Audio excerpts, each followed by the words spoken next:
उसमें ईवीएम तो है ही, उन्होंने कहा सॉफ्टवेयर में भी घपले हो रहे हैं, मतलब वोट चोरी, जिसे आप लोग वोट चोरी बिहार में इशू बनाए थे। तो इस हथकंडे के सहारे बीजेपी चुनाव दर बदर जीतती जा रही है।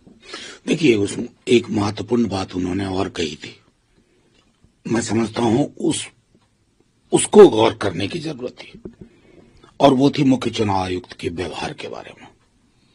ये मेरा भी अनुभव था। अगर आपको स्मरण हो, ऑल पार्टी डेलीगेशन जब हम गए थे तो बाहर आकर के मुझे ये कहना पड़ा था कि मैं इस मीटिंग को सौहार्दपूर्ण तो कतई नहीं कह सकता। अगर हमें ये कहना पड़ा, या कल अभिषेक जी को भी मैं सुन रहा था कि आवाज ऊंची हो रही थी, सवालों के जवाब नहीं दिए जा रहे थे, और उसके बाद वो क्या कहते हैं आपकी जुबान में कि ब्रीफिंग हो जाती है सोर्सेस के नाम पर। तो ये सब कुछ एक संवैधानिक संस्था के लिए चिंता का विषय है। सवाल आज के चुनाव आयुक्तों का नहीं है, सवाल हमारे चुनाव आयोग का है, और ये सरकार का आयोग नहीं होता है, देश का चुनाव आयोग होता है। और उस दृष्टिकोण से अगर मूल्यांकन हो तो बहुत दिक्कतें हैं। मैं समझता हूं एक मैसिव कोर्स करेक्शन की आवश्यकता है। लेकिन जब वो कहते हैं कि बिहार पाई, दिल्ली में आप नहीं पकड़ पाई, वो कह रहे हैं कि स्ट्राइक रेट महाराष्ट्र से लेकर दिल्ली से लेकर बिहार तक 88% है। क्या ये इत्तेफाक है, या जो मुद्दा अभिषेक बनर्जी उठा रहे हैं वो आप लोग पकड़ ही नहीं। देखिए, इसको पकड़ने और छोड़ने वाली जुबान से नहीं समझा जा सकता। असल में इतनी आपत्तियों के बावजूद हमें कभी ये नहीं लगा कि चुनाव आयोग एक पक्षकार बन जाएगा।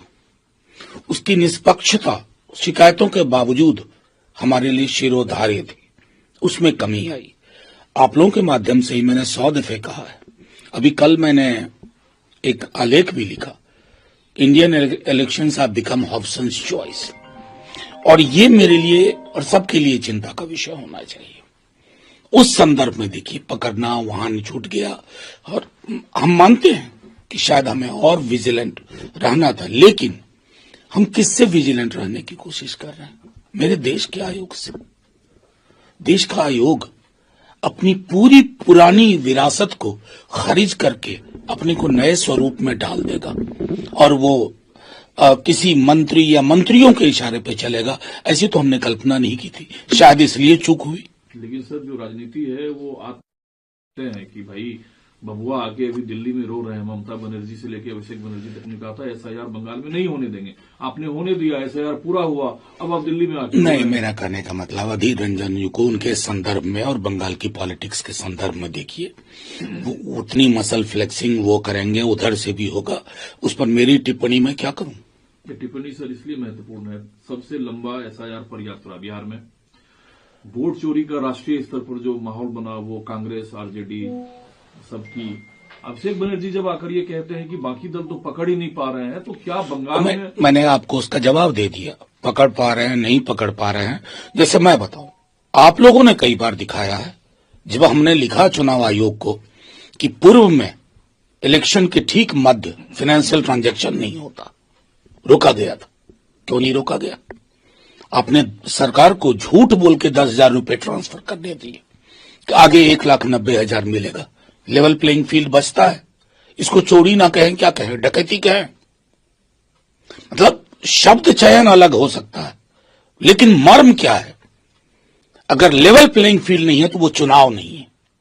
ये महत्वपूर्ण है। उधर एक तस्वीर पर अलग अलग टिप्पणी या राय रखी जा रही है, वो एस जयशंकर और जो नेशनल असेंबली के मेंबर थे ढाका में खालिदा जिया के अंत्येष्टि के कार्यक्रम समारोह में, उस पर आपकी क्या राय है?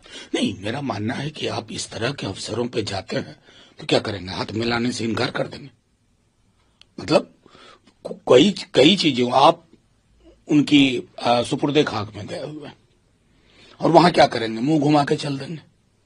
ये मैच्योरिटी के लक्षण नहीं है। मैं समझता हूं इस पर बिला वजह की टिप्पणियां को विराम लगना चाहिए। लेकिन इस पर जो पाकिस्तान के दुष्प्रचार हैं कि पहले जयशंकर ने आकर एक तरीके से प्रपोज किया, जयशंकर हाथ मिलाए, उससे आगे भी बात कही जा रही है। नहीं, पाकिस्तान का दुष्प्रचार मेरे लिए महत्वपूर्ण हो गया, या हम अपने विदेश मंत्री को सुने, वो छवियां देखें। दिक्कत क्या है ना कि दुष्प्रचार को ज्यादा प्रचार मिल रहा है इन दिनों, चाहे अपना समाज हो, राष्ट्र की बात हो। दुष्प्रचार ही आज की डेट में सत्य भी हो जाता है, जबकि उसे होना नहीं चाहिए। सवाल सिर्फ भारत का, अपने विदेश मंत्री के बारे में सोचते हैं, ये अलग बात है। दुनिया इस तस्वीर पर पाकिस्तान के हवाले से क्या सोचती है? नहीं, ये मेरे लिए मायने नहीं रखता। मेरे लिए मायने रखता है कि मेरी सरकार दुरुस्त आए। जैसे अब कल ट्रंप तो बोल ही रहे थे 65-66 बार, चाइना वाले बोल गए, उसकी तुरंत उसका रिबटल होना चाहिए। जो हमारी कमियां हैं वो कमियों को ये हम यहां उजागर करेंगे। अब सोशल मीडिया पे क्या तस्वीर दिखा के कहां क्या बात हो रही है, मैं समझता हूं कि हिंदुस्तान का लोकतंत्र उतना कमजोर नहीं है, हम सक्षम हैं। अगर शिकायत होगी तो सरकार को कटघरे में यहीं खड़ा करेंगे। क्या आप वही बात कह रहे हैं?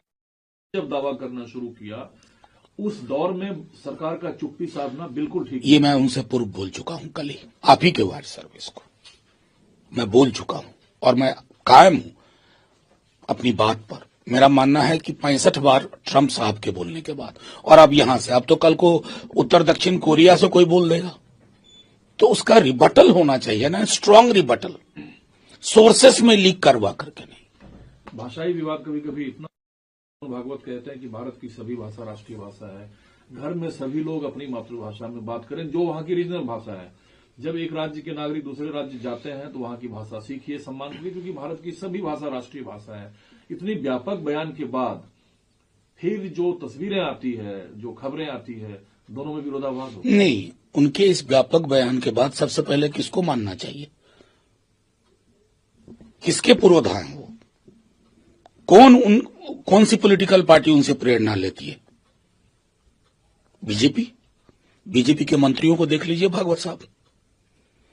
अभी आप ही के राज्य में, आपके वो आपकी प्रेरणा पे चल रहे हैं, उत्तराखंड में त्रिपुरा के एक बच्चे की हत्या हो जाती है।